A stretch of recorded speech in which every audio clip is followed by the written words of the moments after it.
இது புதுசாக ட்ரை பண்ணியிருக்கேன். இதை பார்த்துட்டு உங்களுக்கு பிடிச்சிருந்தா நீங்களும் ட்ரை பண்ணுங்கள். வாங்க வீடியோக்குள்ளே போகலாம். இப்போ கடாயை அடுப்பில் வச்சுக்கலாம். 1 டீஸ்பூன் தனியால் போட்டுக்கலாம். 1/4 டீஸ்பூன் மிளகு போட்டுக்கலாம். 1/4 டீஸ்பூன் ஜீரகம் போட்டுக்கலாம். இப்போ பொன்னிறமாக வதக்கி எடுத்துக்கலாம். இப்போ பெரிய கத்திரிக்காய் எடுத்திருக்கேன். அதை இந்த மாதிரி கட் பண்ணிக்கலாம். காம்போடு கட் பண்ணுங்கள், அப்போ தான் இருக்கும். மேலே காம்பை கட் பண்ணிடாதீங்க. நான் கட் பண்ணுற மாதிரி பார்த்து கட் பண்ணிக்கோங்க. இந்த மாதிரி ரவுண்டு இந்த மந்தத்துக்கு கட் பண்ணிக்கோங்க. அதேமாரி நான் 2 கத்திரிக்காய் எடுத்திருக்கேன். அதேமாரி எல்லாத்தையும் கட் பண்ணி எடுத்துக்கலாம். எல்லாம் ஒரே சைஸில் கட் பண்ணணும். இப்போ அதை இந்த மாதிரி கீரல் போட்டுக்கோங்க. இதேமாரி எல்லா கத்திரிக்காயிலையும் கீரல் போட்டுக்கோங்க. 2 பக்கமே கீரல் போடணும். இந்த பக்கம் திருப்பி போட்டுக்கோங்க, அந்த பக்கம் திருப்பி போட்டுக்கோங்க. இப்போ ஒரு கிண்ணம் எடுத்துக்கலாம். அதில் 1/4 ஸ்பூன் உப்பு போட்டுக்கலாம். கொஞ்சமாக மஞ்சள்தூள் போட்டுக்கலாம். சில்லி பவுடர் 1/2 ஸ்பூன் போட்டுக்கலாம். இப்போ கொஞ்சமாக ஆயில் ஊற்றிக்கலாம். அதை நல்லா மிக்ஸ் பண்ணி விட்டுக்கலாம். இப்போ நம்ம கட் பண்ணி வச்சுருக்கிற கத்திரிக்காவை இதில் போட்டுக்கலாம்.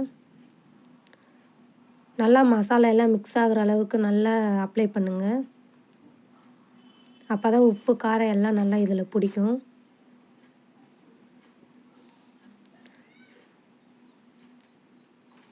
இது எதுக்காண்டி இப்படி பண்ணுறோம், இதில் நல்லா உப்பு மசாலா இறங்கியிருந்தால் தான் நம்ம கிரேவியில் வைக்கும் போது கொஞ்சம் டேஸ்ட்டாக இருக்கும்.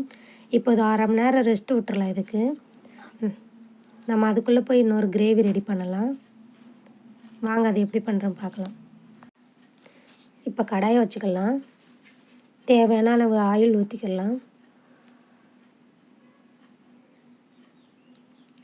2 பெரிய வெங்காயம் பொடி பொடியாக கட் பண்ணி வச்சுருக்கேன், அதை போட்டுக்கலாம்.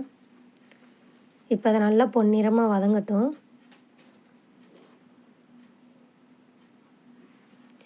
ஒரு டேபிள் ஸ்பூன் இஞ்சி பூண்டு விழுது சேர்த்துக்கலாம். ஒரு தக்காளி கட் பண்ணி வச்சுருக்கேன், சேர்த்துக்கலாம். இதை நல்லா வதக்கி விட்டுக்கலாம். இப்போ 1 ஸ்பூன் சில்லி பவுடர் போட்டுக்கலாம். நம்ம தனியாலெல்லாம் வறுத்து அரைச்சி வச்சுருக்கோம், அந்த மசாலா போட்டுக்கலாம். இப்போ இதை நல்லா வதக்கி விட்டுக்கலாம்.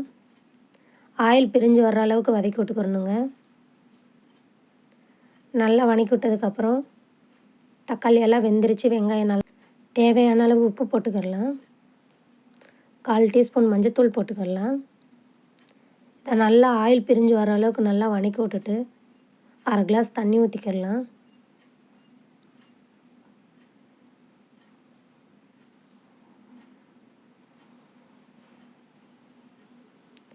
இது நல்லா கொதிக்கட்டுங்க. கொதிக்க ஆயில் பிரிஞ்சு வரட்டும், அது வரையும் நல்லா கொதிக்கட்டும். இப்போ ஸ்டவ் ஆஃப் பண்ணிக்கலாம். இப்போ ஒரு வாழையில எடுத்து வச்சுருக்கேன். பண்ணி வச்சுருக்கிற கிரேவி இந்த மாதிரி பண்ணிக்கலாம். இந்த மாதிரி கொஞ்சம் கொஞ்சமாக ஈவனாக எடுத்து வச்சுட்டு நம்ம மசாலா தடவி வச்சுருக்கிற கத்திரிக்காய் வச்சுக்கலாம். இந்த மாதிரி ஒவ்வொன்றா வரிசையாக எடுத்து வச்சுக்கோங்க. இந்த மாதிரி வரிசையாக எடுத்து வச்சாச்சு. கொஞ்சமாக கருவேப்பிலை தூவிக்கிறலாம். மீதம் இருக்கிற கிரேவியெல்லாம் ஃபுல்லாக மேலே எல்லாத்தையும் எடுத்து வச்சுருங்க. இப்போ இது ஒரு பொட்டலை மாதிரி நம்ம போட போகிறோம். இதை நீங்கள் பொட்டலை மாதிரி கட்டிக்கோங்க.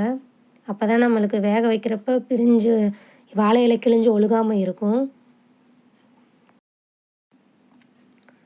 வாழை இலை கிழிஞ்சிரும்னு நினச்சிட்டு நான் ரெண்டு தடவை பொட்டலம் கட்டியிருக்கேன்.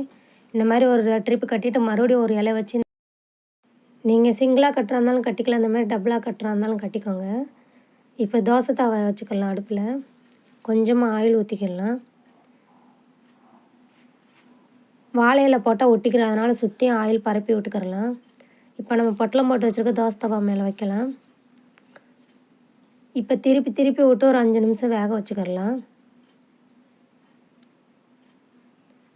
கொஞ்சம் வேக வச்சதுக்கப்புறம் கொஞ்சமாக ஒரு 1/2 கிளாஸ் தண்ணி ஊற்றிக்கலாம்.